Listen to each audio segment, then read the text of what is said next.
So interior design is partly about being good at design, partly about being good technically and knowing your craft.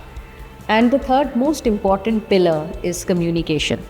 And when I started mentoring students at Hamstech, and even now when I interact for the first time, I see a lot of students struggle to be able to communicate their ideas, to be able to confidently stand and believe in what they've created, because we are part psychologists and we are part salesmen in my field of work, because you see the entire idea is only in your head. You need to be able to communicate so that it comes to life. And that's a very big transformation I see with students. Their confidence, the way they can communicate, and the way they believe in themselves is something which is very gratifying.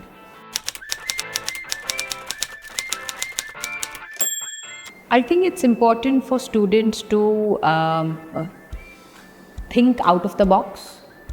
I think it's important for students to realize that everyone will have their own language, and to embrace that and not follow blindly a trend.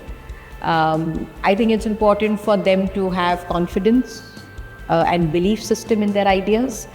And most important, I think our line of work requires a lot of R&D, research, which is something we try to imbibe, to study more materials, to study costings, to see what's happening in the market, so that yearning for learning, I think these are very, very important.